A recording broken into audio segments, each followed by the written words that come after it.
pose, et puis même une interrogation sur le mode d'exercice démocratique. Et donc, on s'est demandé, est-ce que dans ces questions qu'on se pose sur l'entreprise, dans ces questions qu'on se pose sur l'innovation, dans ces questions qu'on se pose sur la pédagogie, sur la santé intégrative, sur l'entreprise à mission, tous ces éléments-là, à la fin des fins, c'est quand même la question démocratique qui est posée, la question dans quelle démocratie on vit, elle est en crise, on peut faire consensus là-dessus, et comment on reconstruit quelque chose autour de ça. Donc là aussi, il y a des initiatives, il y a des expériences, il y a des démarches, et donc on va finir avec trois acteurs, Gilles-Laurent Ressac, qui est le fondateur de Respublica, donc qui lui porte quelque chose autour justement de la participation, de Pierre-Henri Tavoyot, philosophe, ami, je devrais dire, par ailleurs, et qui a entre autres a publié Comment gouverner un peuple roi, et qui s'interroge justement sur qu'est-ce qu'on fait, c'est quoi les bonnes réponses, est-ce qu'il n'y a pas aussi la démagogie, est-ce qu'il n'y a pas aussi des pertes de sens. Et puis on finira avec Cédric Villani, qui est à la fois le grand mathématicien qu'on connaît tous, le médaille Fields, et qui est aussi un député qui a aussi porté et qui porte aujourd'hui aussi des questionnements autour de ça. Ça paraissait important, qui est là aussi, on a voulu qu'il y en ait, qu'il y ait des élus aussi tout au long de la journée, parce que, encore une fois, il ne s'agit pas d'opposer, mais bien de construire une société de manière collective. Donc, je vais proposer d'abord à Gilles Laurent de démarrer, de nous expliciter à la fois ce qu'est Respublica et comment il voit justement, comment il pense qu'il apporte ainsi une réponse à ces enjeux autour de la démocratie, de cette citoyenneté de proximité.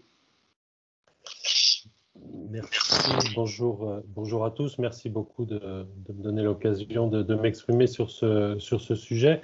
Respublica est une petite entreprise d'une quinzaine de personnes qui exercent différents métiers, mais avec un noyau central de consultants relativement important. Et notre métier, c'est d'aider les personnes qui ont quelque chose en commun à en discuter de façon la plus utile et la plus efficace possible. Donc ça peut donner lieu à des processus de concertation pour les collectivités territoriales où on retrouve les questions de proximité, mais les questions de concertation se posent aussi à des niveaux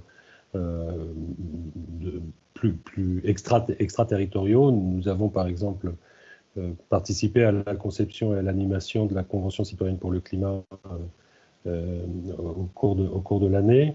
Et nous travaillons aussi avec des entreprises pour les aider à organiser des dispositifs de dialogue, non pas de dialogue social formel organisé entre les directions et les représentants des salariés élus, mais plutôt des dialogues avec l'ensemble des salariés sur un certain nombre de questions qui peuvent être le télétravail en ce moment, évidemment, c'est très important, mais plus globalement, l'organisation du travail, les risques psychosociaux, la qualité de vie au travail, etc., etc. Donc, notre métier, finalement, c'est de faire travailler les autres ensemble et de faire en sorte qu'ils puissent trouver dans les organisations de dialogue qu'on leur propose la possibilité de réfléchir ensemble, de délibérer, d'aboutir à l'éclaircissement de consensus et de dissensus, bref, de savoir comment faire pour établir ensemble un certain nombre de principes, de règles, de stratégies, et ainsi pouvoir passer à l'opérationnel le plus rapidement possible. On fait ça à la fois, évidemment, historiquement en présentiel, mais de plus en plus en distanciel, à la fois avec des petits groupes, mais aussi des très grands groupes. On peut organiser des grandes réunions de 2-3 heures pendant lesquelles 250 ou 300 personnes sont toutes actives pendant la réunion. Et puis on travaille aussi évidemment avec des dispositifs de concertation en ligne, notamment le dispositif J'en parle que nous avons récemment développé depuis quelques années. Alors la question que vous posez, elle est extrêmement intéressante et elle est extrêmement riche. Vous parlez de la question de la citoyenneté de proximité, mais en posant une question qui est qu'est-ce que l'entrepreneuriat sociétal peut proposer comme piste pour retisser du lien démocratique. Comme on a à peu près 10 minutes chacun, je suis obligé de faire des choix et de ne pas traiter l'ensemble des éléments. Je vais d'abord commencer par dire que moi, personnellement, je ne sais pas ce que c'est que l'entrepreneuriat sociétal. Je vois ce que c'est que l'entrepreneuriat, je vois des entrepreneurs qui sont plus ou moins créatifs ou qui réussissent plus ou moins ce qu'ils font, qui atteignent plus ou moins leurs objectifs en étant plus ou moins respectueux de leurs salariés, de leur environnement, etc. Bref, des entreprises qui peuvent avoir des fonctionnements et des points de vue différents sur la manière dont les gens peuvent travailler ensemble, mais je ne vais pas beaucoup au-delà. En revanche, ce qui est certain, c'est que, ce que je pense en tout cas, c'est que la crise de la démocratie, qui est pointée dans cette table ronde, je ne pense pas qu'elle se résoudra dans l'entreprise, mais plutôt là où elle a lieu, c'est-à-dire dans l'espace public, là où les citoyens se parlent pour trouver ensemble des solutions communes à des problèmes communs. Pierre-Rosan Vallon parle du politique qui serait l'art de décider les règles du vivre ensemble. Je pense que c'est un peu de ça dont il s'agit ici. Et il se trouve que ces lieux ne fonctionnent plus ou ne fonctionnent plus aussi bien qu'avant pour tout un tas de raisons sur lesquelles je ne reviendrai pas, on n'a pas le temps. Il y a juste peut-être un point que je voudrais mettre en exergue en particulier, qui est que cette crise de la démocratie, à la fois elle engendre et elle procède d'une méfiance qui tient largement au fait que le dysfonctionnement de cet espace public, de ces lieux de parole politique, il est proportionnel à la capacité de communiquer que chacun d'entre nous a acquise au cours des dernières années, et aussi à la capacité de s'informer, parfois mal, souvent très mal d'ailleurs, mais qui est tout à fait importante. En gros, tout se sait ou presque, et ce que l'on ne sait pas, on l'invente. Ça a toujours été plus ou moins comme ça, mais jusqu'à il y a une quinzaine d'années, on ne disposait pas forcément individuellement des moyens de communication qui permettaient de fabriquer une audience très importante en très peu de temps. Et ça change beaucoup de choses et ça crée beaucoup de difficultés. Je ne reviendrai pas sur tout un tas de défis, mais on les connaît bien, hein, le principal d'entre eux étant le changement climatique, qui aussi exerce des tensions extrêmement fortes sur les systèmes de décision, et particulièrement les systèmes de décision publique, et qui évidemment contribuent à cette crise démocratique. Alors, par rapport à ça, qu'est-ce que l'entreprise y peut? Qu'est-ce qu'elle est en capacité de faire? À l'échelle où se pose le problème, c'est-à-dire à l'échelle de l'espace public, et en tant qu'acteur spécifique, je ne suis pas sûr que l'entreprise puisse grand-chose en général. Et d'ailleurs, pour tout vous dire, j'aurais quelques inquiétudes à me dire qu'il y aurait une espèce de privatisation ou de solution privée à des problèmes, à ce problème public qui me semblerait être plutôt de mauvaise aloi. En revanche, je pense qu'à l'échelle locale, ou plutôt à sa propre échelle, à l'échelle de l'entreprise, celle-ci a certainement la possibilité d'insuffler un esprit, d'adopter des pratiques qui permettraient de faire une chose qui me paraît essentielle au bon fonctionnement de la société en général, qu'on retrouvera, j'en dirai deux mots très rapidement à la fin aussi, qui est développer la pratique de la démocratie au quotidien. Je pense que si l'entreprise n'est pas en tant que telle un espace démocratique, c'est un espace dans lequel il peut y avoir des pratiques démocratiques, il peut y avoir à minima des pratiques de dialogue qui ressortent elles-mêmes des pratiques démocratiques.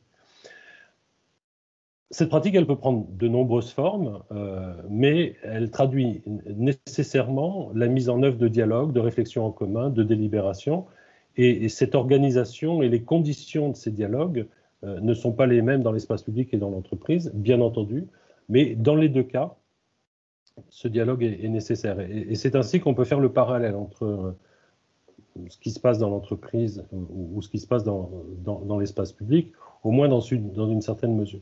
Si on regarde plus particulièrement la question de l'entreprise, on s'aperçoit d'abord que l'aspiration au dialogue des salariés est de plus en plus importante et va crescendo depuis des années, en complément ou aux côtés du dialogue social qui, lui, que je cantonne, moi, dans le cas précis, au dialogue entre les représentants des salariés et la direction de l'entreprise. Je parlerai peut-être d'un dialogue professionnel ou d'un dialogue entre salariés et direction dans l'espace de l'entreprise. Alors, il y a des études qui montrent les choses intéressantes de ce point de vue-là, notamment Eurofond, donc la fondation de Dublin, qui au niveau européen étudie notamment les conditions de travail et les questions de formation professionnelle, qui montre que, par exemple, la France est un des pays dans lesquels les salariés sont les moins impliqués dans les réflexions sur l'organisation du travail, qu'ils ont une très faible capacité d'influence et de décision sur leur travail. C'est aussi la France, l'un des pays dans lequel la confiance au travail est la plus faible.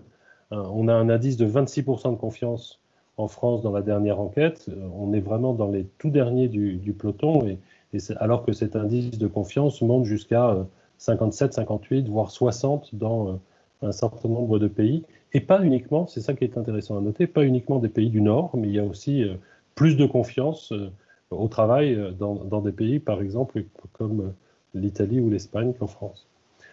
Il y a un récent sondage de BVA en 2019 qui disait que 37% des Français considèrent que, comme dans la vie démocratique, ils devraient être plus consultés par leurs entreprises. Et puis nous-mêmes, à Respublica, nous avons conduit un certain nombre d'études cette année à l'occasion du confinement et du déconfinement, et notamment une entreprise que nous avons conduite avec Liaison Sociale et Terra Nova montre que pratiquement entre 75 et 85% des personnes qui ont répondu à notre enquête disent qu'elles souhaitent que leur entreprise organise des dialogues internes pour réfléchir ensemble à la question de l'organisation du travail, du télétravail, de l'organisation des espaces de travail, etc. On voit bien donc qu'il y a cette demande extrêmement importante de dialogue dans l'entreprise et on voit bien que si on avait la possibilité de démultiplier les dialogues dans l'entreprise et donc de démultiplier ce que j'appelle ces pratiques démocratiques au quotidien, ça aurait certainement une influence sur la façon dont les choses se passent dans l'espace public. Mais dans l'espace public, la volonté de dialogue existe aussi. Elle est marquée par une forte méfiance. C'est peut-être un sentiment un peu contre-intuitif quand on voit l'importance de la désaffection pour le politique, l'importance de plus en plus forte de l'abstention aux élections, quel que soit leur niveau. Quand on voit le niveau de défiance extraordinairement important que peuvent avoir les responsables politiques en France, même si c'est vrai dans beaucoup d'autres pays aussi, on voit bien quand même que cette méfiance est importante, et pourtant il y a une volonté d'expression, une volonté d'avoir la parole, le souhait d'avoir la parole sur notamment les choses qui nous concernent directement. Et de ce point de vue-là, je pense que les politiques ont une responsabilité particulière à ce sujet, et ils doivent avoir notamment confiance. Il y a une chose qui est tout à fait importante, c'est qu'on s'aperçoit qu'il y a beaucoup de politiques qui regrettent que la population ne leur fait pas confiance. Il y a une chose qu'on peut se dire, c'est que ont-ils, eux, confiance dans le fait qu'ils peuvent donner la parole aux citoyennes et aux citoyens? Est-ce qu'ils pensent que c'est possible? Est-ce qu'ils pensent que c'est pertinent? Et est-ce qu'ils pensent qu'ils peuvent en tirer quelque chose? Moi, je suis frappé au travers de mon expérience professionnelle au cours des 25 dernières années de l'appétit que les Français ont pour la délibération dès lors que cela va au-delà d'une simple participation intermittente à une vie politique assez fortement désincarnée. Et dès lors qu'on leur offre un cadre clair, organisé, rationnel pour le faire, on voit bien que quand on donne la parole aux gens, les gens prennent la parole, et si on leur donne la parole de façon organisée, ils la prennent de façon sérieuse, utile et tout à fait importante et intéressante. Je terminerai juste en disant que,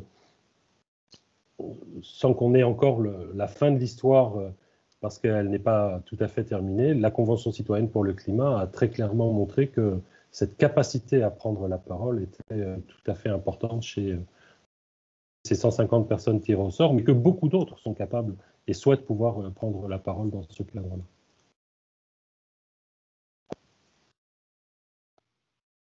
Merci. Alors, on avait parlé d'entrepreneuriat sociétal au sens justement d'entreprendre, pas nécessairement d'entreprise, mais comment justement dans le logement, dans la proximité, dans tout ça, est-ce que face à cette il y a un dissensus total sur les réponses, mais il y a un relatif consensus sur la question. C'est-à-dire que le système démocratique ne fonctionne pas à l'idéal en ce moment, et les représentations et la défiance, encore une fois, extrêmement forte. Alors, évidemment, vous avez fini sur cette histoire de convention citoyenne. Ça fait, je trouve, un bon lien avec Pierre-Henri sur justement, est-ce que la réponse à la crise, est-ce que c'est celle de regrouper 150 personnes dans les conditions que l'on a vues? Pierre-Henri, je propose qu'on t'écoute assez longuement sur ces questions-là. Comment, d'abord, face à cette crise, il y a la crise de la représentation, qui est quand même. Mais est-ce que la réponse, c'est d'inventer une autre forme, encore une fois avec la question de proximité, mais plus largement avec la question de comment on écoute, et au-delà de comment on écoute, c'est comment on mobilise les personnes, ou je devrais dire aussi comment les personnes se mobilisent elles-mêmes. Finalement, comment on sort d'une position un peu de j'ai droit à, ou je suis victime de, ce qui est quand même globalement, ça résume 90% de ce que disent les gens. J'ai droit à ça, j'ai droit à peu près à tout, et je suis victime de. Et puis après, c'est chacun essaie d'être plus victime que l'autre, ou avoir plus de droits que l'autre. Et comment on peut répondre à tout cela avec ce peuple roi? Merci, très content d'abord d'intervenir dans une ruche. Tu connais mon appétence oui. pour les abeilles. Donc, je voudrais juste dire, par rapport à cette crise de confiance, deux choses pour commencer. D'abord, il faut la prendre avec relativement de prudence. On n'est pas encore dans une situation de totale méfiance. Le problème politique, si on le résume à sa plus simple expression, c'est comment vivre ensemble sans s'entretuer. Voilà. Et on a tous connu ces épisodes où on est parti en vacances avec des amis très chers et au bout de 2 jours, on les supporte pas et on a envie de les exterminer absolument. Bon, c'est exactement le problème politique. Donc, la politique, c'est essayer de trouver quelques bonnes raisons de ne pas entretuer les autres avec ce drame qui est le drame de la condition humaine, que l'homme ne peut pas vivre sans les autres et avec les autres, il ne peut pas vivre non plus. Quand il est tout seul, il meurt et avec les autres, il tue. Voilà le problème. Donc, il faut trouver de bonnes raisons pour le faire. Alors évidemment, on a la morale, on a le droit, on a la politique, on a quelques principes, on a quelques règles, on a quelques gestions de rapports de force. Mais il me semble qu'il y a en fait 3 méthodes et 3 manières de considérer l'être humain. C'est comme ça que les choses se sont un peu cristallisées dans l'histoire de la pensée politique. On peut considérer que l'être humain est un animal qui a besoin d'un maître. Et dans ce cas-là, effectivement, la seule manière d'arriver à de l'ordre, c'est un État un peu paternaliste qui lui fasse peur. On peut considérer que l'homme est un être et que dans ce cas-là, la seule manière d'éviter les conflits et la guerre civile, c'est de faire en sorte de bonifier ses intérêts. Et puis on peut considérer, alors hypothèse un peu bizarre, mais qui n'est pas non plus à négliger, que l'homme est aussi un animal d'altruisme, c'est-à-dire capable potentiellement de solidarité à minima et de générosité à maxima. Les deux sont évidemment pas les mêmes. La générosité, c'est le fait de renoncer à mes propres intérêts au bénéfice de ceux des autres, et la solidarité, c'est le fait de défendre les intérêts des autres. C'est bon pour mes intérêts à moi, c'est ça l'idée de solidarité. Et donc on a ici 3 anthropologies qui débouchent sur 3 modèles politiques. Le premier est étatiste. Le second est, on va dire, libéral au sens français du terme, c'est-à-dire insiste sur l'économie. Puis le troisième est plutôt de tendance anarchiste, avec un modèle qui serait un modèle coopératif. Et évidemment, ces 3 modèles, pendant des siècles et des siècles, se sont affrontés entre eux, se sont détestés, se sont combattus en disant non, l'homme est d'abord un être voilà, qui a besoin d'un maître, mais pas du tout, il est capable d'altruisme. Évidemment, alors pardon de faire une motion de synthèse à la Solferino, mais le problème, c'est que l'homme est évidemment les 3 en même temps. C'est-à-dire qu'il a parfois besoin d'un maître, incontestablement, et l'ordre ne se fait pas sans la police, quoi qu'on dise aujourd'hui. Deuxièmement, c'est évidemment un être sensible à ses intérêts. Et puis, miracle, parfois, ça arrive aussi, il est capable d'altruisme. Et le vrai défi aujourd'hui, c'est pas d'inventer un autre modèle possible, c'est d'essayer de trouver et d'articuler ces 3 modèles, c'est-à-dire un modèle strictement étatiste, alors de type démocratique, je vais y insister dans un instant, un modèle économique dont le capitalisme de marché constitue un exemple qui fonctionne bien, qui peut fonctionner très mal, mais qui peut fonctionner aussi correctement, et en plus une autre perspective qui est alors, ce que j'appellerais effectivement l'entrepreneuriat social, mais au sens classique du terme, c'est-à-dire tout ce qu'on appelle les coopératives, les mutuelles, et qui peut fonctionner de manière très, très correcte. Et toute la question, et c'est peut-être ça la crise, c'est qu'on peut avoir le sentiment aujourd'hui qu'on applique un modèle, par exemple étatiste, à l'endroit où il ne le faudrait pas, qu'on applique le marché à un endroit où il faudrait plutôt miser sur l'altruisme, et que tout ça est un peu confus, et qu'on aurait envie que quelque chose redessine un peu et rebatte les cartes, sans les confondre. C'est ça le point important. Je pense que, je le dis clairement, je suis un grand adversaire de la démocratie participative. Je vais expliquer pourquoi dans un instant, mais je suis un grand adversaire. Je trouve que c'est un concept confus, même délibératif d'ailleurs, un concept confus, et on ne sait jamais qui doit participer exactement à quoi. Et de ce point de vue-là, je ne suis pas certain que les dispositifs, y compris ceux de la Convention citoyenne, qui a fait du bon travail, hein, je ne veux pas du tout là faire une critique sans reste, il y a des choses très intéressantes, et le mode de fonctionnement est quelque chose qui me paraît intéressant. Je pense néanmoins qu'elle a souffert d'un péché originel, qui n'est pas de son fait, c'est que la commande était infiniment trop vaste. C'est-à-dire que régler l'intégralité du problème du climat, en quelques mois me paraît assez largement déraisonnable, avec aussi l'oubli qu'il n'y a pas seulement ce problème à résoudre. Je veux dire, il y en a d'autres, même si c'est un problème très important, il y en a beaucoup. Et donc, évidemment, et moi je l'ai dit dès le départ, les 150 citoyens étaient voués à être déçus. Voilà. La déception était inévitable. Pourquoi? Parce que de deux choses l'une, soit leurs mesures étaient prises, et les réactions du reste de la population auraient été et sont assez largement critiques, soit leurs propositions n'étaient pas prises à 100%, et dans ce cas-là, elles étaient également déçues. Donc il y avait une espèce de logique de déception annoncée qui était absolument prévue, et moi j'ai reproché aux organisateurs effectivement de ne pas prévenir cette déception en leur disant alors on fait de la politique, là on touche à la politique c'est décidé, c'est tranché, c'est arbitré.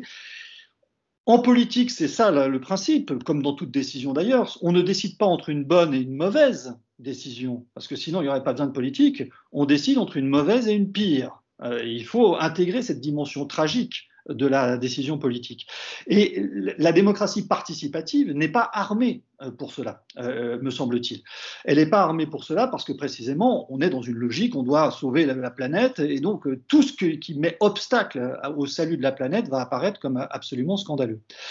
Donc voilà, moi je serais tenté, pour répondre à ta question, Serge, de vraiment être attentif au fait que l'entrepreneuriat social, c'est-à-dire moi ce que j'appellerais la logique coopérative misant sur l'altruisme, l'entrepreneuriat privé au sens strict, qui est aussi nécessaire, et la logique démocratique soient strictement séparés, mais pas opposés, et qu'on essaye de trouver des logiques convergentes. Pour moi, la démocratie, c'est une méthode très simple à définir, qui fonctionne en 4 temps. Il faut des élections, de la délibération, des décisions et de la reddition de comptes. On pense aujourd'hui que cette démocratie pêche parce qu'elle n'est pas assez représentative. Il me semble que le vrai défaut de la démocratie aujourd'hui, c'est son manque d'efficacité. Vous voyez, dans démocratie, il y a démos et il y a kratos. On croit que la démocratie aujourd'hui pêche parce qu'il n'y a pas assez de démos et qu'il faut en mettre davantage les citoyens, etc. Bon, je ne crois pas. Je crois que le problème, c'est un problème d'efficacité politique. C'est-à-dire que les décisions politiques, on est tous confrontés à des sentiments de muraille d'impossibilité, qu'on ne peut rien faire, qu'on ne peut rien faire. C'est du côté du kratos, en vérité, que se situe la vraie crise de la démocratie. Et de ce point de vue-là, je pense que compliquer encore la prise de décision va la rendre encore plus inefficace. Donc j'ai de très grands soucis au fait qu'on démonétise en quelque sorte la démocratie représentative en disant elle ne marche pas, donc on va ajouter des trucs en plus, soi-disant plus de peuple. Mais non, on n'ajoute pas plus de peuple, on ajoute plus de représentation. Les 150 citoyens sont des représentants, dans les budgets participatifs, on ajoute des organes représentatifs qui viennent s'ajouter aux des organes représentatifs. Donc, ce qu'on appelle démocratie participative, en vérité, ce n'est pas la participation des citoyens, c'est l'accumulation de logiques de représentation. Et les 150 citoyens aujourd'hui disent, mais au fond, le peuple, c'est nous. On est le peuple, on a été désignés, tirés au sort, c'est nous. Et donc, c'est scandaleux que les députés mettent leur grain de sel là-dedans, sans voir qu'il y a une course à l'échalote du peuple qui, de ce point de vue-là, n'a pas de fin. Le peuple, c'est pas ça. Le peuple, c'est la méthode. Le peuple, c'est de respecter la procédure. Élection, délibération, décision reddition de comptes. Et une délibération, c'est pas simplement l'examen des choses comme ça en général, c'est l'examen avant et pour la décision. C'est-à-dire qu'il faut avoir la décision en ligne de mire. Décision en ligne de mire, ça veut dire décision dans un contexte de rapport de force, dans un contexte où tout n'est pas possible. Le possible, il y a le réel, il y a l'idéal et il y a le possible. C'est ça, c'est de se mettre à la place de. Et de ce point de vue-là, je trouve que une assemblée comme la Convention n'a pas été dans cette logique véritablement de décision. Ce qui n'a pas pris en compte le fait qu'effectivement, il y a des lobbies. Il y a des lobbies dans tous les sens. Encore une fois, même si une grande partie des délibérations qui ont lieu sont intéressantes, je trouve que c'est un travail honnête, c'est un travail... Alors on peut contester les biais de formation au départ, le fait que c'était des volontaires, il y a le fait que ce soit Terra Nova qui organise ça, le fait que ce soit Respublica qui sont jugés partis, donc forcément il y a des biais, mais je laisse ce point de côté parce que ça c'est de la politique. Je veux dire, le fait, c'est la structure générale de dire qu'on va démonétiser la démocratie représentative avec une participation qui est une participation incertaine. Je note ma clé, si vous voulez, par rapport à tous les dispositifs participatifs, c'est que moi, j'adore personnellement la politique. J'en fais beaucoup, j'écris, je travaille dessus depuis très longtemps. Néanmoins, effectivement, alors je serais allé à la Convention citoyenne si on m'avait tiré au sort, j'aurais eu beaucoup de plaisir à le faire. Mais dans les organismes participatifs, y compris de proximité, que se passe-t-il en vérité? Au-delà de l'enthousiasme pionnier, qui réunit un certain nombre de monde, et souvent beaucoup de monde. Très rapidement, les bonnes volontés s'essoufflent, s'effacent. Moi, qui adore la politique, je ne vais pas aller passer un certain plan, passer mes soirées à discuter politique, y compris dans les comités de quartier où j'ai été nommé. Je sèche. Il m'arrive très souvent de sécher, surtout quand il y a un match de foot à la télé. Bon, si je n'y vais pas, qui va y aller? Effectivement, ce seront les militants, ce seront ceux qui sont intéressés, ceux qui ont quelque chose à défendre, ceux qui ont le temps. Et de ce point de vue, la démocratie participative, c'est un argument qui existe déjà chez Benjamin Constant, c'est la dictature de ceux qui ont le temps. Voilà. Et de ce point de vue-là, c'est une forme d'usurpation du peuple. C'est-à-dire que si on crée des institutions qui sont peu à peu désertées par, je le dis très nettement, des militants, et encore, quel que soit le parti, quel que soit le courant, eh bien, c'est une forme d'usurpation du peuple. Ces institutions censées représenter le peuple. Et je préfère infiniment une procédure électorale qui, effectivement, une procédure qui permet de contrôler, qui permet de tester, qui permet de faire campagne électorale, où les visions du monde se confrontent, où on peut détester les élus parce qu'ils ne remplacent pas leurs promesses, et surtout, où on peut exiger des responsables qu'ils rendent des comptes. La reddition de comptes, c'est le point sur lequel, à mon sens, la démocratie française est aujourd'hui la plus faible. Nous venons de vivre une séquence de décisions politiques dans le cadre de la crise Covid-19, premier acte. Cette séquence a manifestement révélé des faiblesses majeures de la France, du système de décision français. Nous n'avons pas tiré les conséquences de cette première séquence. Nous n'avons pas rendu les comptes. Il ne s'agit pas de rendre des comptes pour porter des accusations, pour dire qu'un tel est nul et qu'il faut le mettre en prison, juste pour faire en sorte que nous avons des faiblesses dans la chaîne de décision et nous devons comprendre ce qui s'est passé pour aller plus loin. Je pense que dans cette phase de reddition des comptes, peut-être que effectivement, les citoyens pourraient être davantage consultés. Je constate aujourd'hui que le Parlement n'est infichu de faire un boulot correct en la matière. Le Parlement vient de rendre un rapport, il n'est pas très bon. Quoi qu'on en dise, le Sénat est en train d'y travailler. Je trouve que remettre la confiance, c'est de faire en sorte que par rapport à des objectifs que se sont fixés des élus, c'est-à-dire des responsables, on puisse être à même, dans un deuxième temps, non pas de les mettre en prison, non pas peut-être de les virer, ça c'est possible, mais surtout de leur demander comment, dans une séquence de décision, eh bien, on peut améliorer les choses après. Voilà, à mon avis, plutôt de quel côté on peut reconquérir la confiance en démocratie, donc plutôt du côté de la reddition des comptes, plutôt que du côté de la participation citoyenne. Merci beaucoup Pierre-Henri pour cette analyse qui va un petit peu à rebours d'un discours un petit peu un petit peu convenu maintenant où, on n'a pas de représentants et donc deux, chacun doit pouvoir jouer au peuple d'une certaine manière. Et où finalement, en effet, j'aime pas l'expression millefeuille parce que j'adore trop le millefeuille et je trouve que c'est dévalorisant pour le millefeuille, mais cette notion comme ça où on rajoute et où finalement des personnes s'auto-instituent, et même s'ils font un travail et ainsi de suite. Mais finalement, on attend aussi Cédric Villani, qui a priori n'est pas encore arrivé. C'est intéressant aussi d'avoir un autre regard. Mais Oui. comment?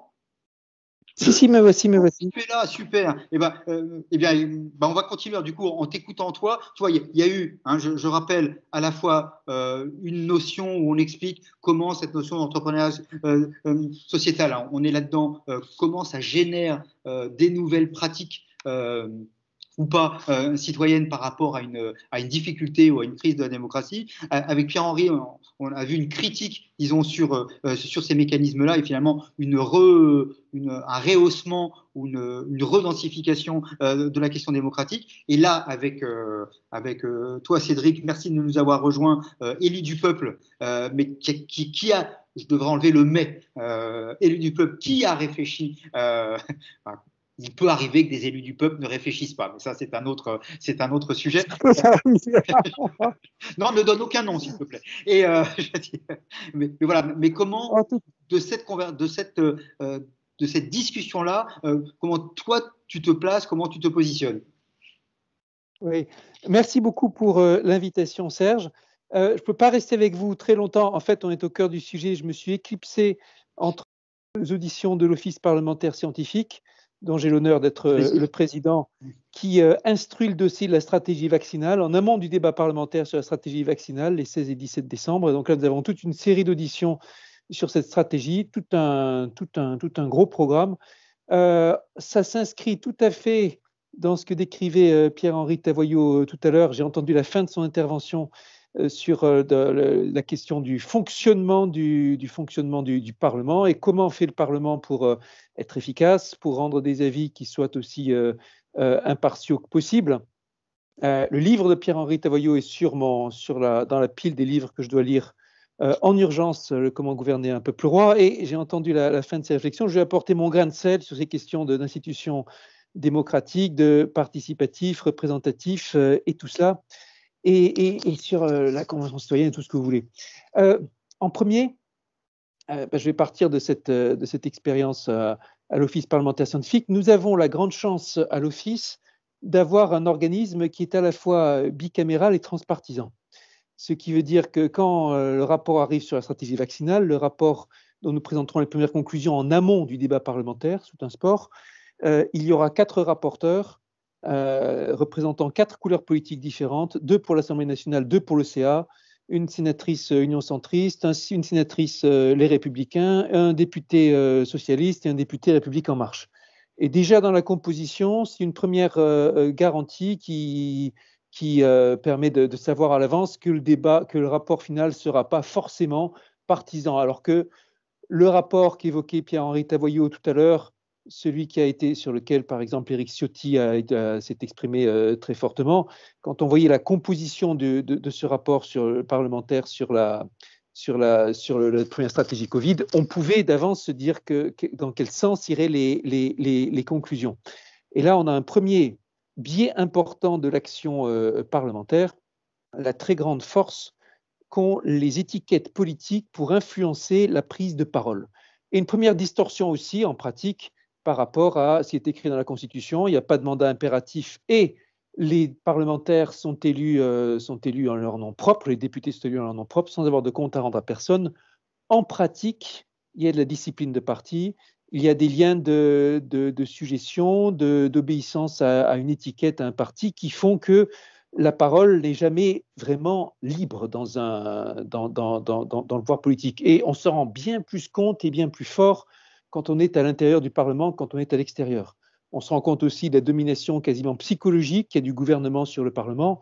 Ça a été un choc pour moi de voir dans l'hémicycle, au moment d'un vote délicat où le groupe parlementaire majoritaire n'était pas en accord avec le gouvernement sur un sujet important qui est la révision constitutionnelle, voir une collègue qui avait été membre d'un gouvernement dire, en voyant qu'un vote difficile s'annonçait, et dire littéralement, ils vont nous broyer et partir et sortir de l'hémicycle plutôt que d'oser voter et affirmer sa désapprobation face au gouvernement, c'est quelque chose qui vous fait réfléchir. Et sans arrêt, ces liens de domination, dont une partie est inscrite dans la Constitution et une partie dans la culture, ils sont extrêmement forts. Et ça fait partie des raisons pour lesquelles, à plusieurs reprises déjà, le pouvoir s'est retrouvé amené, invité à mettre en avant un autre objet que l'objet représentatif, qui va être la Convention citoyenne pour le climat, en voyant que on n'arrive pas, que les parlementaires eux-mêmes n'arrivent pas à délibérer de façon suffisamment indépendante pour arriver à bousculer l'exécutif ou pour arriver à acquérir la confiance des citoyens. Ce genre d'initiative, il est intéressant, utile, important quand il fait bien son travail, quand il est bien éclairé, quand il rend ses conclusions sur un thème qui a été bien défini, où ils peuvent aussi s'investir. C'est le cas de la Convention citoyenne pour le climat qui a fait un excellent travail. Et il est bon quand il arrive aussi à repasser la balle aux autres institutions. C'est tout l'enjeu maintenant. Et je fais partie de ceux qui ont pris position pour que soit transmis sans filtre par le gouvernement la traduction dans le projet avec le moins de filtres possible des propositions citoyennes, étant donné qu'après, de toute façon, en théorie, c'est le Parlement qui s'occupe de décider, de voter à la fin des fins. Je dis bien en théorie. En pratique, on sait bien que le Parlement n'a pas un rôle aussi important que ce qui est écrit dans la Constitution. Il y a une autre situation dans laquelle la participation citoyenne est intéressante, celle qu'on voit aujourd'hui pour la stratégie vaccinale. Le gouvernement a fait appel, à travers Alain Fischer, à la constitution d'un comité dans lequel participeront des citoyens, des personnalités de la société civile, mélangés avec des experts en biologie, experts en sciences humaines et sociales. Et il s'agit ici d'un organisme qui va avoir pour travail d'inculquer, de rassurer, d'amener de la confiance, de jouer un rôle de transparence, de relais pour éviter les phénomènes de défiance vaccinale, de thèses complotistes prospérant et tout ce que vous voulez. Et ici, il y a aussi une reconnaissance de la part du gouvernement que ce n'est pas la parole gouvernementale, ce n'est pas la parole parlementaire non plus qui va permettre de dissiper cette défiance, alors qu'une parole citoyenne ou en partie citoyenne pourra jouer son rôle. Et là encore, ce sera bien si, d'abord, c'est bien encadré, bien éclairé. En l'occurrence, vous avez l'alliance d'un scientifique mondialement reconnu comme Alain Fischer, très en vue dans les institutions, et de citoyens tirés au sort, et de scientifiques, le tout mélangé. Ça fait penser un peu au genre de montage qu'avait proposé Dominique Bourg à une époque, une chambre dans laquelle seraient mélangés des citoyens tirés au sort et des représentants des associations et des scientifiques spécialistes de l'environnement. On est, à travers cette expérience de comité vaccin ou de convention pour le climat, dans de l'expérimentation. Bien malin qui peut dire ce qu'il en restera, ce qu'il en survivra. On voit que ça bouge et qu'on ne sait pas trop qu'est-ce qui en viendra à la fin. Ce qui est certain, c'est qu'il y a besoin de faire quelque chose au sens où on ne peut pas se satisfaire de la situation actuelle. La situation actuelle sont des taux de participation qui sont bas, sont des taux de confiance envers le gouvernement et le Parlement qui sont bas, sont des attitudes paradoxales dans lesquelles une majorité de Français à la fois dit qu'il y a besoin d'un chef fort qui se soucie guère du Parlement et en même temps suggère qu'il faille davantage démocratie. On est un peu dans ces paradoxes qu'évoquait Pierre-Henri Tavoyot sur les trois façons de considérer l'être humain. Ça vient dans un contexte où la défiance et le rôle pointé du doigt de lobbies, de grands complexes industriels ou de qui sait quoi est important. Ça vient dans un contexte de mécano-institutionnel extrêmement riche et parfois difficile à comprendre. Prenez l'exemple des vaccins, je ne vais pas aller chercher bien loin. Ont été mis en place successivement dans le cadre de cette crise un conseil scientifique présidé par Jean-François Delfraissy, un comité CAR présidé par Françoise Barré-Sinoussi. Maintenant, c'est un comité stratégie vaccinale monté par Alain Fischer. Il faut y ajouter le comité vaccin qui est présidé par Marie-Paule Kieny. Et il faut ajouter à cela, évidemment, les autres, ça c'est pour le vaccin et pour le Covid, pardon, dans son ensemble, et il faut y ajouter à cela les autorités qui existaient déjà, Haute Autorité Scientifique, Haut Conseil de la Santé Publique, Académie de Médecine, Haute Autorité de la Santé, et certainement 2 ou 3 autres que j'oublie là maintenant, mais qui toutes prennent parti et qui sont censées toutes prendre parti dans le jeu de la démocratie en général. en tant qu'instance connectée au Parlement, rendant des avis pour les uns, donnant des ordres pour les autres, assurant l'exécution. En France particulièrement, nous avons cette complication du mécano qui est considérable et qui rend très difficile d'y voir clair, et encore plus quand on est à l'extérieur.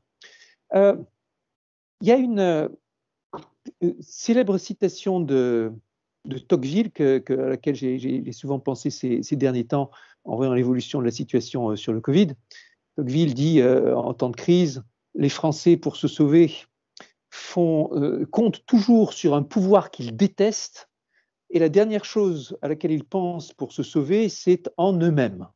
Et dans certains des réflexes, on les voit aussi, cette façon de se défier du président et en même temps de l'appeler sans arrêt à la rescousse quand il y a un problème, parfois pour des choses, parfois pour des éléments qui ne devraient pas du tout relever de ce niveau-là, mais aussi dans la façon dont on considère les autorités, les institutions démocratiques.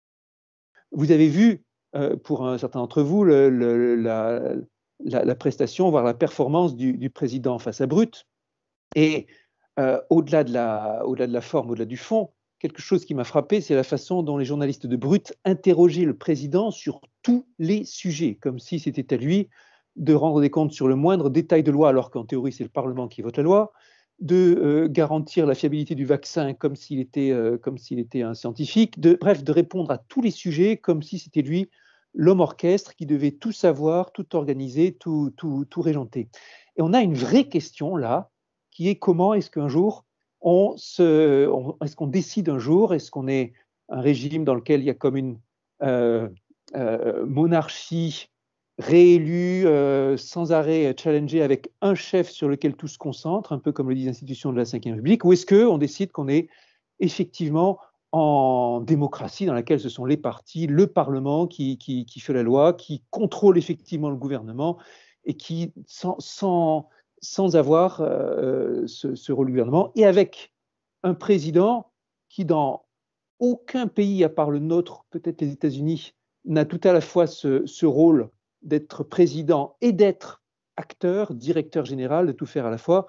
Dans le modèle général, comme on a en Allemagne, c'est un président qui préside de loin, un gouvernement qui est mis en place à partir des résultats parlementaires, et c'est un contexte démocratique tout à fait différent. Alors, on a vu au cours de ce mandat une succession d'événements et de contestations démocratiques de tellement grande ampleur. On a vu les Gilets jaunes, on a vu les grandes grèves, mais on a vu aussi toutes ces réflexions et ces expériences de mécano avec la Convention citoyenne, avec des comités citoyens, qui nous amènent à réfléchir sur la suite et à se dire la construction démocratique, elle est toujours en train de travailler, elle n'est pas finie, et la France est un pays qui aime bien beaucoup réfléchir à ses institutions. Alors, tout à l'heure, j'avais été dans une autre audition à la Commission des affaires économiques, rapport présenté par Dominique Potier, député socialiste, et par Graziella Melchior, une députée République En Marche. Et le thème, c'était les questions de répartition de la valeur au sein des entreprises, comment corriger les inégalités en amont plutôt qu'en aval. Et les questions que vous évoquiez tout à l'heure de la participation à la gouvernance des entreprises, de la confiance, elles sont venues s'inviter dans le débat de façon assez intéressante, à travers une étude européenne montrant en particulier les entreprises dans lesquelles il y a une plus grande, ce qui est naturel et en même temps encourageant, les entreprises dans lesquelles il y a une plus grande participation des employés à la prise de décision sont aussi des entreprises dans lesquelles il y a une meilleure justice au niveau de la rétribution, des participations et de moins grandes inégalités dans les revenus et tout ce que vous voulez. Bref, plus de participation à la prise de décision dans l'entreprise entraîne à la fin plus de justice dans la répartition. Et le lien qui était fait directement entre la prise de participation, la prise de décision et à la fin le résultat social. Donc un problème de décision et un problème politique. Est-ce qu'à l'échelle de la société, comment nous allons pouvoir mettre cela en œuvre? Qu'est-ce qui va venir? Je fais partie, mes chers amis, chers collègues, quelque chose qui ressemble à une grande expérience démocratique encore en cours et peut-être pour de longues années. Merci beaucoup Cédric. Merci d'abord de rappeler que la démocratie n'est pas un État stable qui s'arrête. Raymond Aron disait il y a fort longtemps qu'il n'y a pas de mouvement de l'histoire et que l'histoire est tragique et que tout ça, il y a des allées et venues, des évolutions et qu'il n'y a pas un moment où ça y est, c'est génial et puis ça bouge plus. Tout ça évolue parce qu'aussi, tout simplement, la société évolue. Et ce qu'on a vu avec les trois regards depuis tout à l'heure, mais au-delà de ça, depuis le début de la journée, c'est finalement derrière, ce que j'avais dit en introduction, derrière, c'est une question démocratique tout au long, dans la question de la pédagogie, comment on fait pour réduire les inégalités, par exemple, comment on fait par rapport aux inégalités territoriales, la question de l'entreprise, la question de la transition écologique, la question de la médecine intégrative, des médecines complémentaires que tu connais parce qu'on en a souvent parlé, la question du pouvoir d'agir, finalement, qu'il y a derrière. Et ce qui se pose aussi, c'est aussi ça, c'est comment finalement chacun à la fois pas se retrouve, comme disait Pierre-Henri Tavoyot tout à l'heure, en disant finalement c'est toujours les mêmes qui participent. Donc c'est une démocratie participative très très réduite à ceux qui adorent participer, qui prennent leur pied là-dedans. Et puis tous les autres, ils ont parfois autre chose à faire parce qu'on ne peut pas s'y intéresser tout le temps. Mais en même temps, comment on implique les personnes, en particulier quand le sujet les intéresse très directement. Mais l'autre question qui se pose, c'est que les questions, on prend l'exemple du vaccin, les questions sont extrêmement complexes.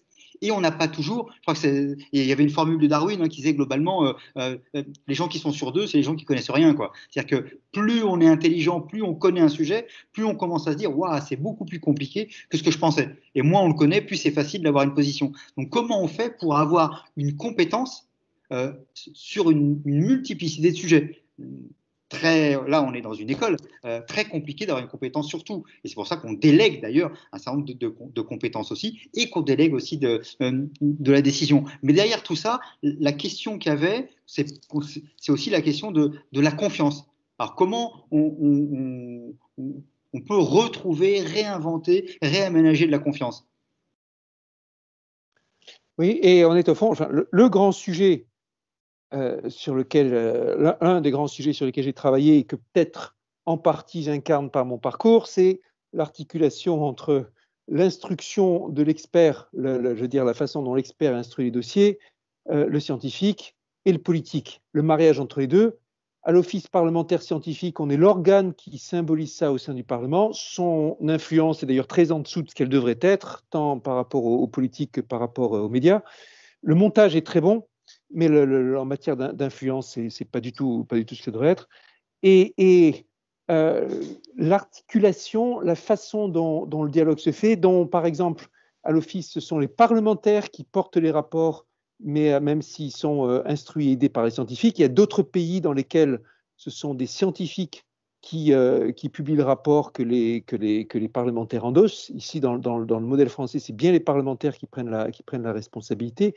Et c'est un sujet qui est jamais simple et qui est fondamental. Et sur tous les sujets qu'on voit en discussion au Parlement, sans arrêt, on voit qu'il aurait fallu prendre plus de temps pour analyser. Je vais en prendre un qui est l'un de mes dadas en ce moment, c'est l'instruction en famille.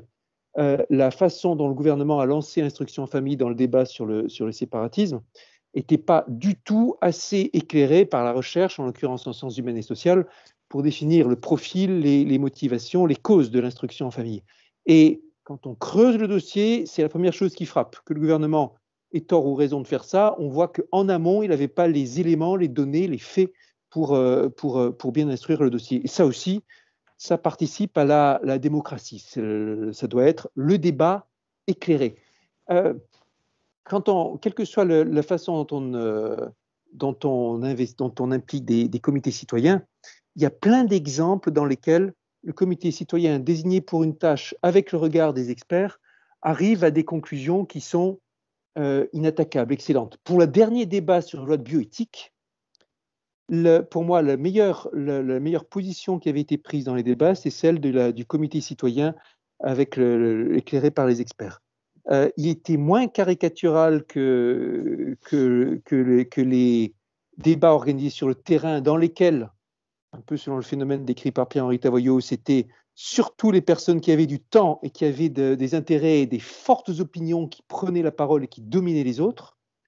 Il était cependant plus profond et plus tranché que les résultats qui avaient été obtenus par sondage, où tout le monde participait sans avoir forcément eu le temps de d'instruire les dossiers.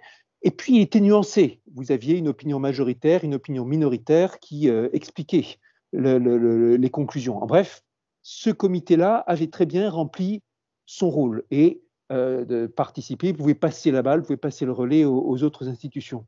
Et ça, c'est quelque chose qu'il faut garder en tête. Dans un monde de plus en plus complexe, avec de plus en plus de défiance, la façon d'arriver à des prises de décision qui sont bien instruites par la science, avec autant de confiance et de transparence que possible, parce que maintenant la transparence est devenue un indispensable, c'est un enjeu majeur pour la suite.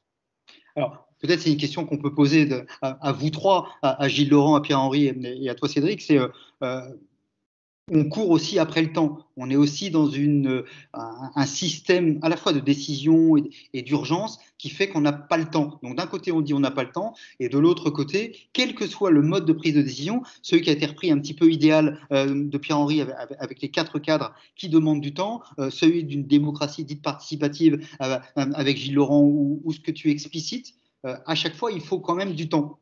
Donc là, il y a quand même une sacrée contradiction entre le temps médiatique qui demande une réponse tout de suite, les urgences qui sont réelles, et puis cette nécessité de former du temps, y compris d'ailleurs, là je reprends ma casquette de sociologue, y compris parce que si on veut que les gens ensuite intègrent la décision, il faut aussi qu'ils la vivent d'une certaine manière. Donc tout ça demande du temps. On le connaît d'ailleurs pour la question du vaccin, où certains se disent mais aller aussi vite que les Anglais, finalement, c'est pas prendre son temps. Donc comment on fait avec cette contradiction? Comment vous trois, vous voyez cette notion-là? Ou est-ce que pour vous, il n'y a pas de contradiction entre l'urgence de la décision et le temps nécessaire à la construire?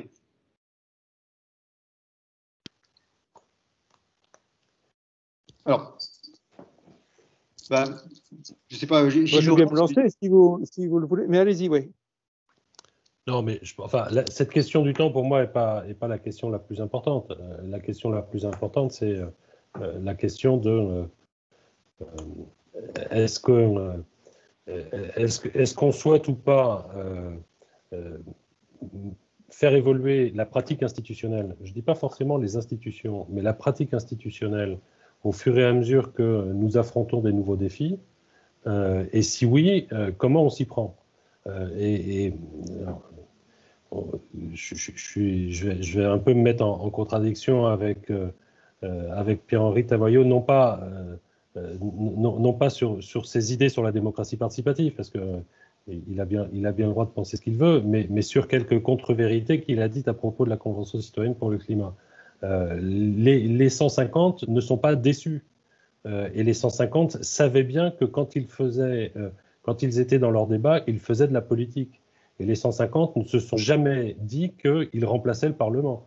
Et ont même, d'ailleurs, sur la question du référendum, alors que ça ne mettait même pas en cause le Parlement, mais simplement la question du référendum, les 150 ont fait le choix de limiter le nombre de référendums pour laisser au gouvernement et au Parlement la possibilité, le fait de reprendre ou non leur responsabilité sur la mise au référendum d'un certain nombre de questions. Donc là-dessus, je vous invite à ce qu'on en discute plus longuement pour que vous soyez mieux informés de la façon dont ça s'est passé. Vous auriez pu d'ailleurs, en tant que chercheur, observer la Convention.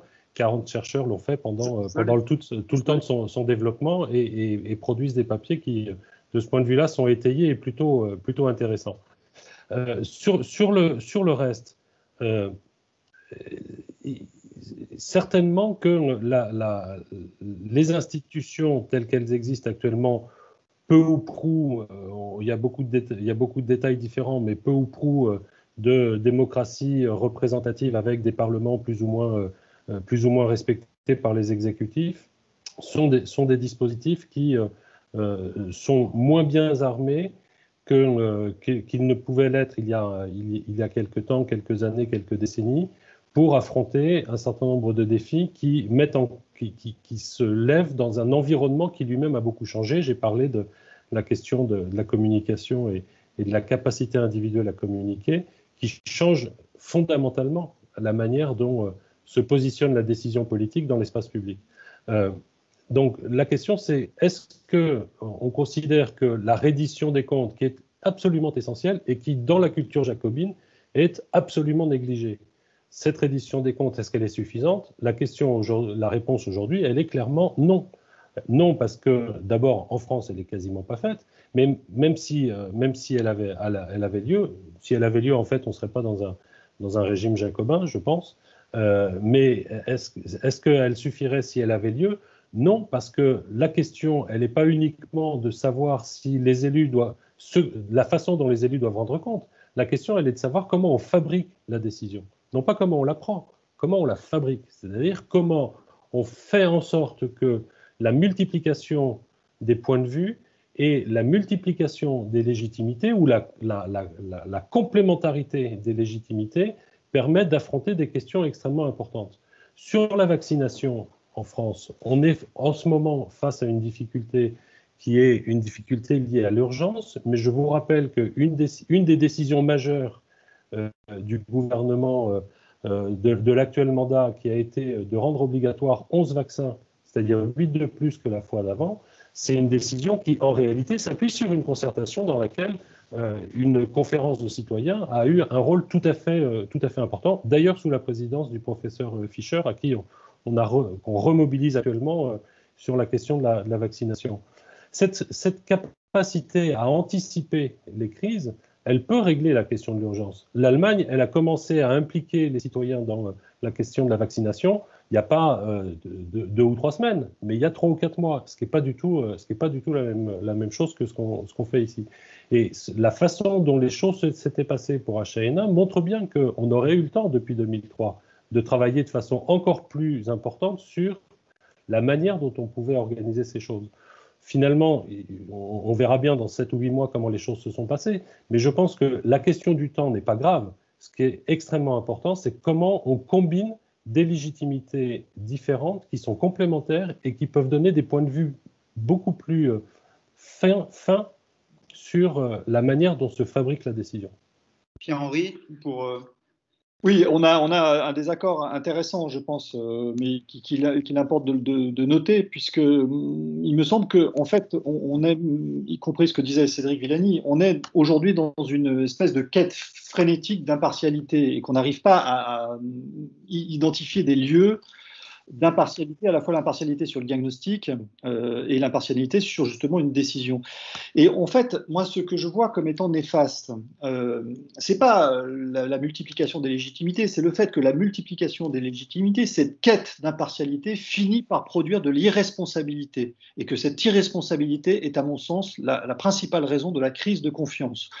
Quand j'étais petit à Sciences Po, on parlait beaucoup des autorités administratives indépendantes, voilà, en disant le politique, ah non, on n'est pas légitime pour décider, on va donner ça à des autorités administratives indépendantes. Aujourd'hui, on dit oh, on n'est pas légitime pour prendre la décision, on va donner ça à la Convention citoyenne. Et donc, on se refile la décision. Non, mais je dis, ça, c'est pas la Convention qui est responsable, ce sont les politiques. On se refile la patate chaude de la décision avec ce sentiment que les choses vont devenir à la fin tellement compliquées que finalement, plus personne ne prendra de décision parce qu'effectivement, la multiplicité des légitimités va produire de l'impuissance.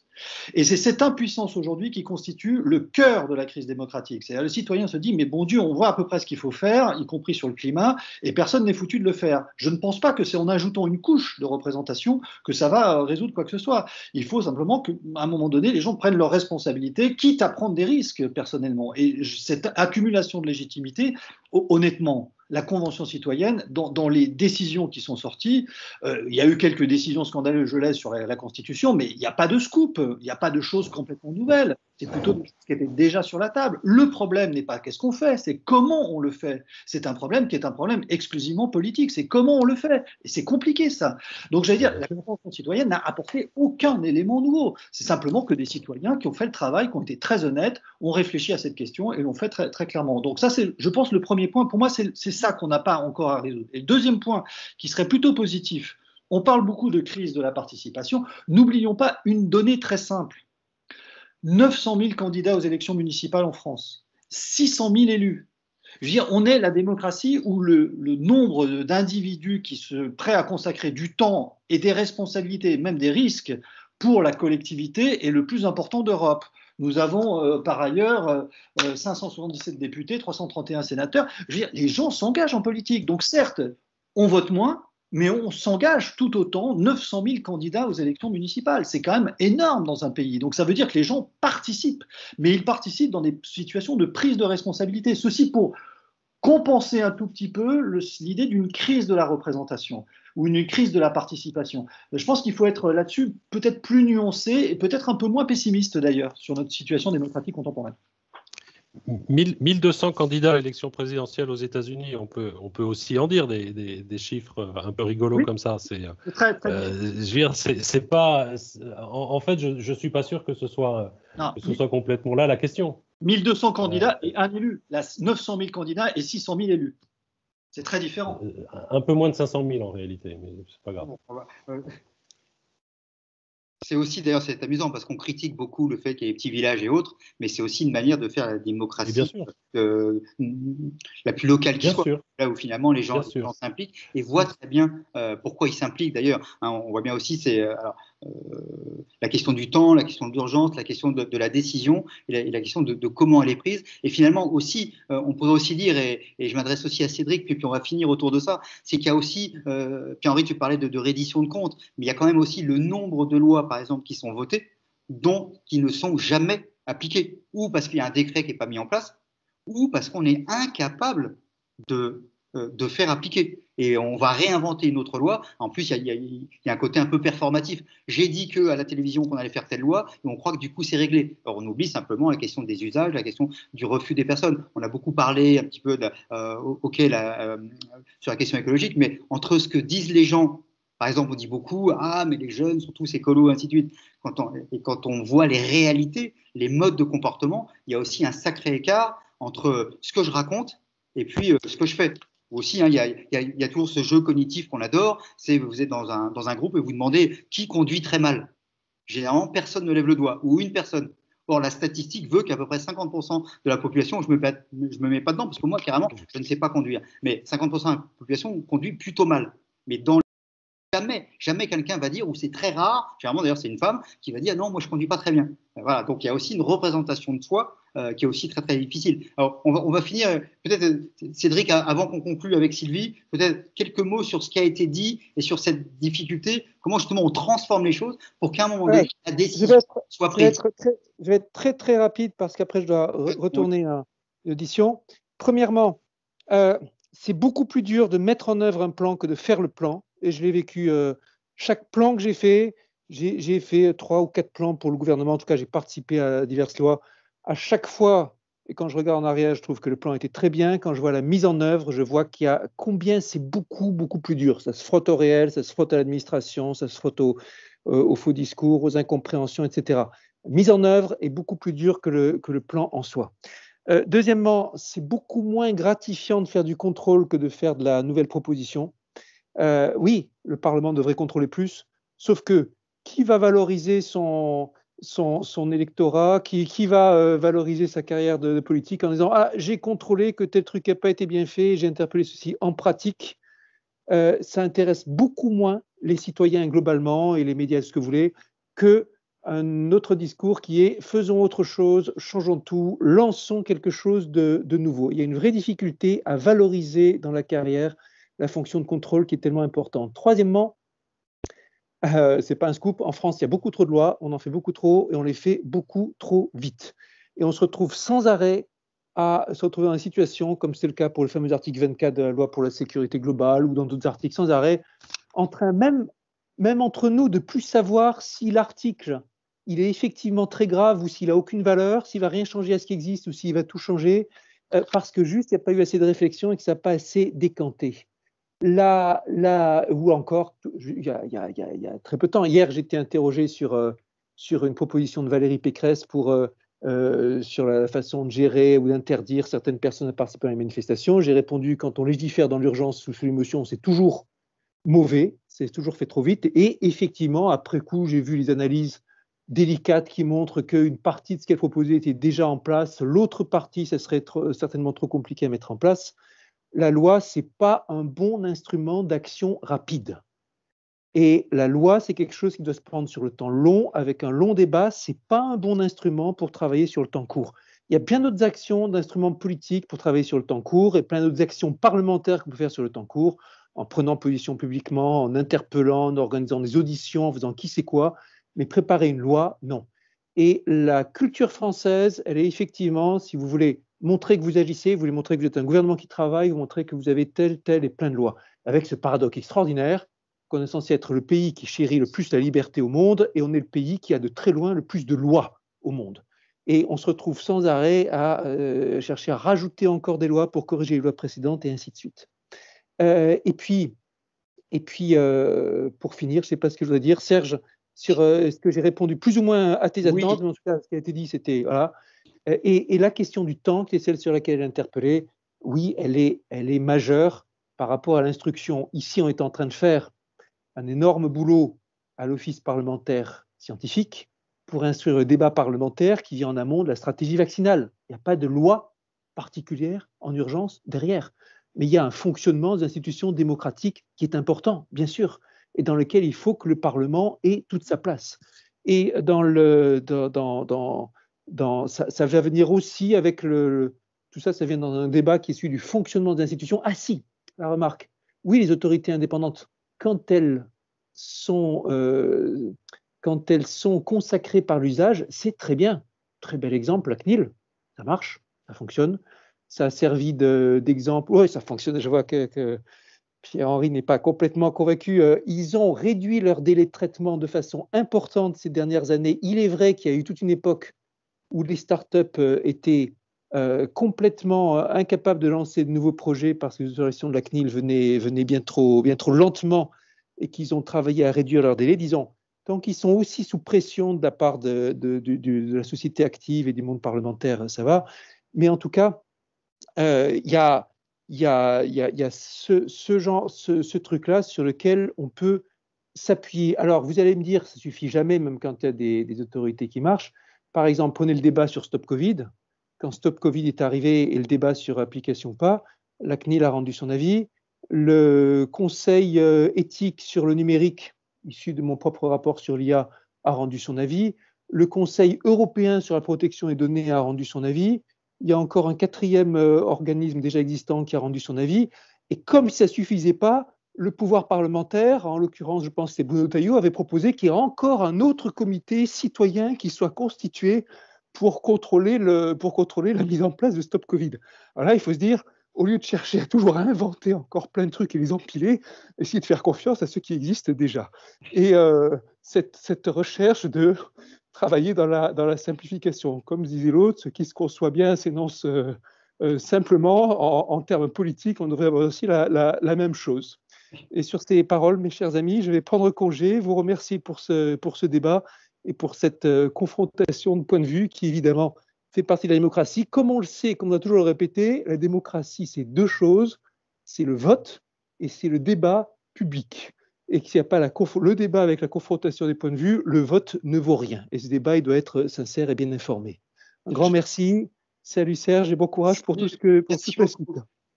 J'ai une autre citation dans le même genre, c'est la dictature, c'est ferme ta gueule, la démocratie, c'est cause toujours. C'est bien connu aussi. Ce qui est utilisé avant dans les pays de l'Est d'ailleurs. Alors, merci beaucoup. J'ai tenu jusqu'à citoyenneté de proximité les horaires de manière exceptionnelle. Je tiens à me le dire à moi. Voilà. Mais là, on a un peu débordé, mais c'est pas grave parce que c'était aussi du débat démocratique. C'était aussi extrêmement intéressant à une centaine de personnes d'échanger de cette manière-là. Mais on va quand même, je crois, arriver à la conclusion. Sylvie, est-ce que tu veux bien dire quelques mots? Et puis ensuite, je clôturerai pas parce que le mot est très laid. Mais voilà, mais on finira. Bon, ce sera vraiment quelques mots. Alors, c'était passionnant. En fait, on peut s'étonner que malgré que nous soyons tous à distance, finalement, c'est très vivant. Et je ne me suis pas du tout ennuyé. Je pense que c'est la même chose. Hein, beaucoup de débats.